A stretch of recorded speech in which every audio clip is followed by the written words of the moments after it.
Hey, what's up, guys? It's Brando with Brando Sports World here, and today we are doing team number 49, the Iowa Hawkeyes. Now, last year Iowa's record was 8-5, and a lot of people were wondering how Brian Ferentz was going to do as the offensive coordinator going into that season. And come to find out, he did not do that well whatsoever. A lot of the fans, I think you would agree with this, were very unhappy with the trajectory that he had kind of set for the Iowa Hawkeyes, and they were really relying on that defense all year long. And to be honest, if they had a better offense, that team could have easily been 10-2, maybe even 11-1. There was a lot of close games that they could have overcame with a better offense. And now the question is, how's he going to do this year?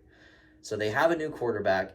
Spencer Petras I think he had graduated at this point, and now they have a new quarterback, and can't quite remember who the guy's name was. That's besides the point. But they have a new quarterback. Obviously, he's better than Spencer Petras, which is a big thing. And we'll see how that offensive line also improves too. Now, I know they had really relied on that strong running game and the tight end presence, and they unfortunately did lose Sam Laporta, and they still do have Luke Lachey. And I remember several games where he had really shown up when they needed him a lot for a really nice, 10, 15, 12-yard catch, sometimes be a touchdown, and then make that big of a difference and get him right back in. But they didn't utilize them near enough as they needed to. So I'm really curious to see how it goes moving forward with Brian Ferentz as the coach on it, or the offensive coordinator, I should say, honestly.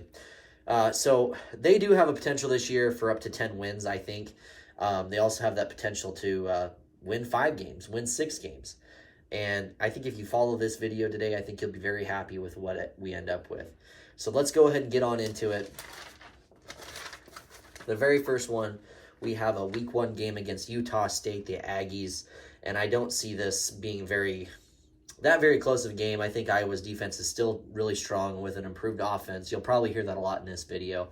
With an improved offense, I mean, the sky's the limit for Iowa, to be honest with you, especially out of the Big Ten West with the one season we do have left. But I have them winning this game 24-7 against Utah State to start the season off. In week 2, I have an away game here. It's at Iowa State. I know you're going to want to get revenge on these guys after they had beaten you. I think the score was like 10-7 last year. There were so many close things in this game, and I remember watching it too.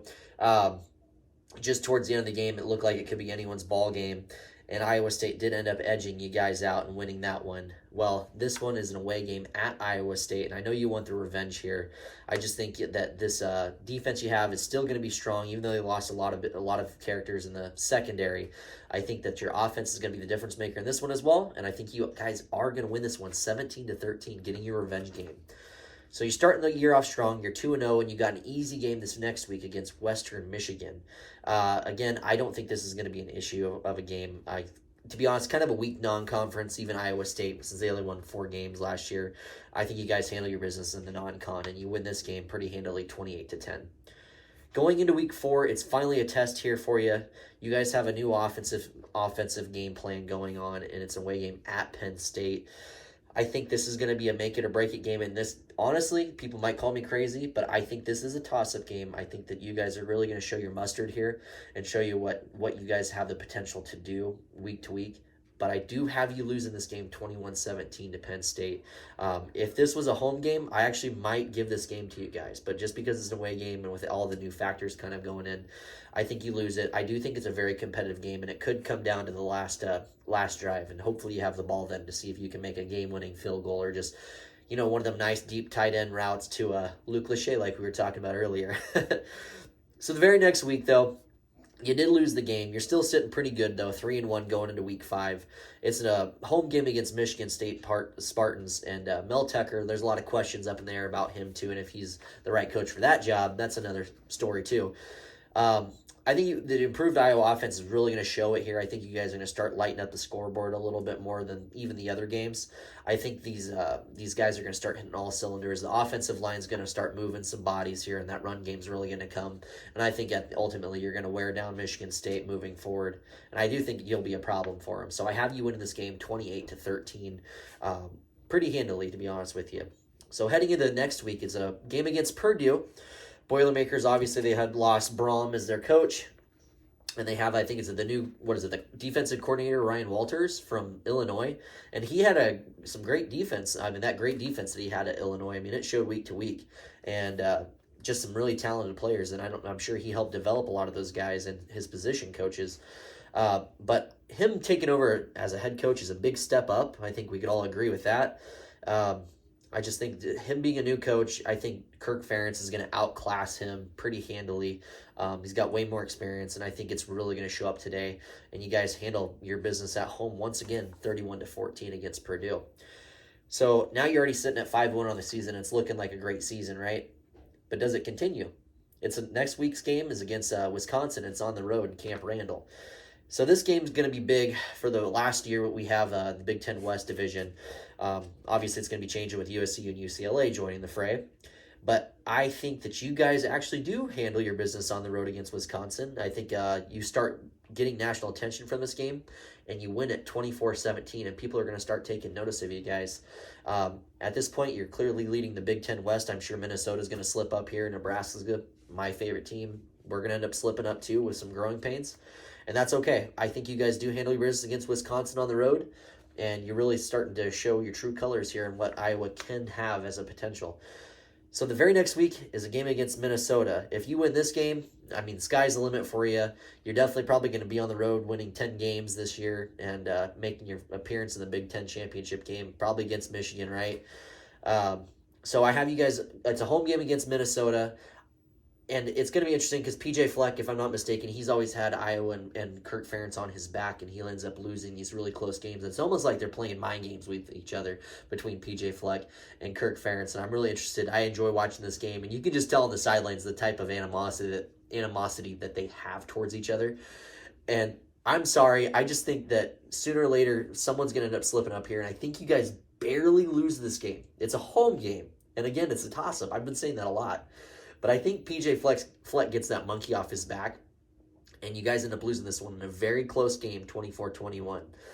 So we'll progress forward. I mean, again, that's a toss-up game. We'll progress forward to the next week. It's a game against Northwestern. Obviously, no more Pat Fitzgerald, probably for good reason. Pat Fitzgerald's out. This team is just a garbage dump, let's be honest. I mean, they are not going to find much success this year. They might even have another 1-11 season. We'll say they're 2-10. How about that?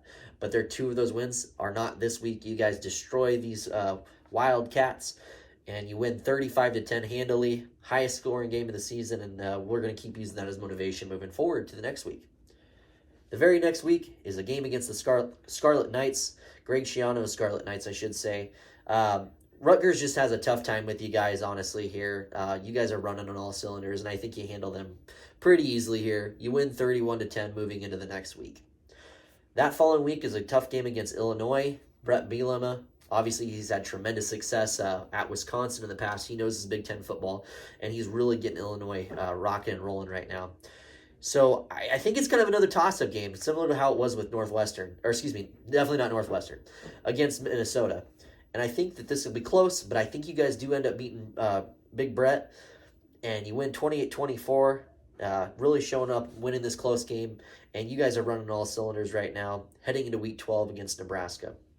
So it's an away game against Nebraska. Again, I'm a big Cornhusker fan, and I really enjoyed watching that game last year. I think it was well-deserved. I think that the Cornhuskers really were wearing down that Iowa secondary, and Trey Palmer was just having a heyday that game. And, of course, Casey Thompson, who's no longer on the roster, isn't going to be throwing those deep balls this year to him.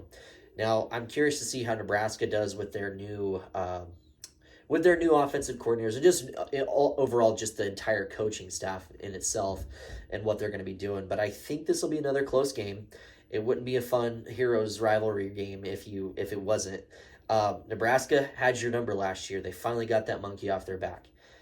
But I think you guys, as hard as it is for me to say this, I think you guys do win this game. And I think you win it 24-21 in Lincoln, upsetting our Cornhuskers for that last game of the season, taking back the Heroes Trophy with all of its glamour and all of its glory.